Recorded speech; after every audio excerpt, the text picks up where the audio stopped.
kulanti wacan oo wanaagsan daawadayaal hantiina meel walba joogtaan waxaan leenahay ku soo dhawaada barnaamijkeena faaqidaada ciyaaraha iyo toddobaadkan sidii loo kala ciyaaray natiijooyinka kulamadii la wada ciyaaray UEFA Champions League iyo waliba Europa iyo Conference League intaba waxaa markaasi halkan idinku soo gudbin doona anigoo ah Maxamed Abuukar Baariyo fadlan haddii aad ku cusub tahay page-keena follow inoo dheh si share garay oo like iyo comment-gana ha ka ilaabin sidoo kale YouTube-kana follow subscribe garay sina share garaya aad ayaad mahadsantiin saaxiibadeena qaaliga ah meel walba joogtaan iyo si walba u nooshiinba waxaad leeyahay ku soo dhawaada mar kale iyo barnaamijkeena faaqidaada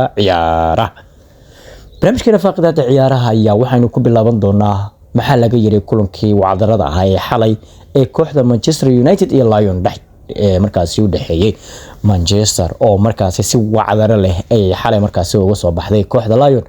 ayaa waxaa markaasi magaalada London ee dalkaasi Ingiriiska wargeysyada ka soo baxa dalkaasi Ingiriiska si weyn markaasi u wada galgaleen caalamka oo idil haddaba waxaa hadal haynta ay tahay qaabka iyo waliba macalinka formationka oo markaasi ciyaaray qaybta dambe ee ciyaarta markii lagu daray ama 90 daqiiqo ay ku soo idlaatay ciyaar 2-2 ah markii lagu daray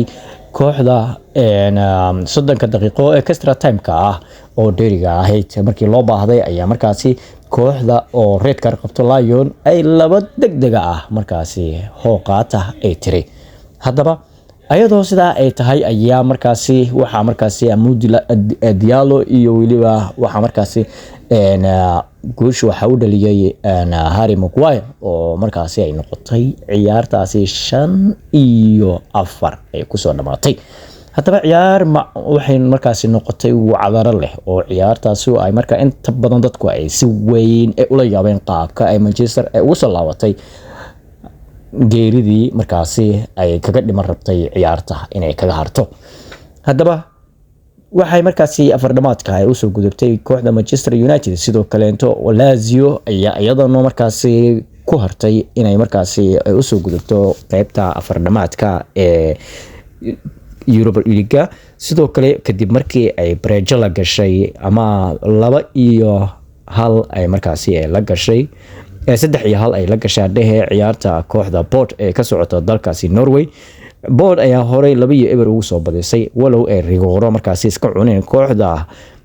Lazio oo ay markaasi ka dhigi lahayd 4-1 taana ay markaasi u suurtagali lahayd inay ku soo gudubto ama u soo gudubto afardhamaadka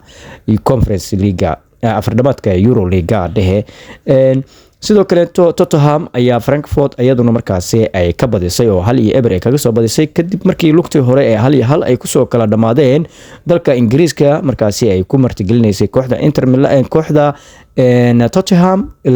Frankfurt markaasi ay markaasi martigelinaysay laakiin Jarmalka ay xalay u safreen oo markaa halkaasi ay ku soo ciyaareen Frankfurt ayaa 1-0 looga soo badshay gurigooda ayagoo jooga taasina markaa waxa ay sameysay 2-1 isku geynta wadarta goolasha laga dhaliyay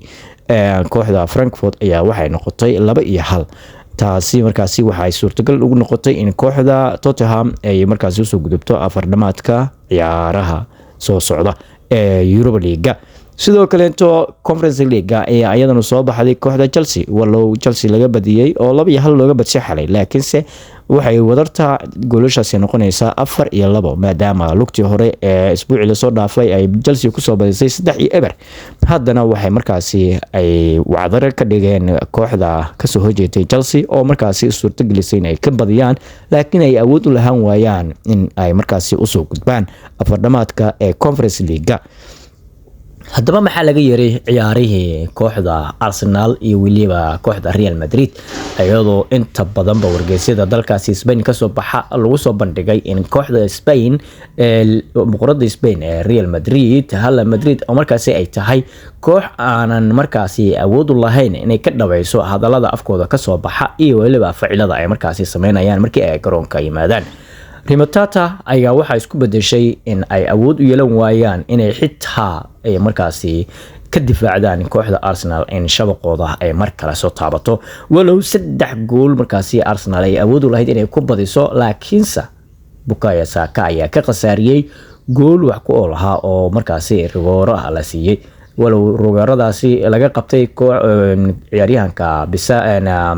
Bukayo Saka laakiin waxa uu asna ka dhaliyay gool mucjiso leh oo markaasi si weyn looga soo shaqeeyay oo Michael Marina uu dhaxbaxshay difaaciyada kooxda Real Madrid. haddaba sidoo kale waxa gooshi isla markiiba dhaliyay kooxda markii uu qalad sameeyay ciyaaryahanka William Saliba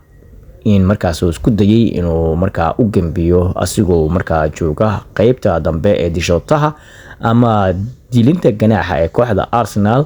inuu u gambiyo Vinicius Junior kadibna Bruniga laga dafo taa ay suurtagal u dhigtay in abid ciyaaryahankii ugu horeeyay ee kooxda Real Madrid u dheelay gooshii ugu horeysay oo ka dhaliyo kooxda Arsenal ee noqotay in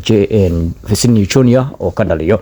haddaba waxay markaasi 2-1 ay ciyaartaasi ku soo idlaatay. sidoo kale Inter Milan iyo Bayern Munich ayaa iyaduna markaasi gabagabaysay kooxda riyada ay ka lahayd kooxda Bayern Munich inay ku guuleysato koobkan maadaama dalkeeda ayada lagu dhigayo ama lagu marti qaadayo finalka ee koobkan. haddaba sidoo kale Barcelona iyo Inter ayaa isku soo aaday. dadka ayaa inta badan waxay saadaalinayaan in ay markaasi Barcelona soo bixi karto ama ay soo gudbi karto wareega finalka markaasi oo ay finalka imaan karto. laakiinse kubaddu wax walba ayaad ka filan kartaa oo wax walba ayaa dhici karo markii garoonka la soo galo. wax walba ayaa isbedeli kara sidii loo maleynaya ma ahane si kale inta markaasi kubaddu isku bedeli kartaa. ayaduna sidoo kale waxa ayaduna is arki doona afoodiisa saari doona afar dhamaadka koox Champions League kooxda Arsenal iyo waliba PSG. walow Arsenal ay ku soo badisay 2-1 waliba is aragi wareegi ay markaas isku aadka ahaa ama isku aadkii ay championkan isku arkeen Arsenal oo Arsenal ay 2-1 ugu soo badisay kooxda PSG. laakiin waxa dadku inta badan leeyihiin waxa maqnaa ciyaartoy dhowr ah oo markaasi PSG oo ay ka maqnaa sida Dembele iyo waliba Barcola. inkastoo Barcola uu dheelayay laakiin Dembele oo macalinka markaasi isku dhacsanaayeen oo macalinka sidaasi awoodeed uu fariisiyay. laakiin haddii uu Dembele dheelayo ee Arsenal awood u yeelato inay ka badiso waxa taasi cadeyn ay u tahay in Arsenal sanadkan ay suurtageli karto inay ku guuleystaan koobka Champions League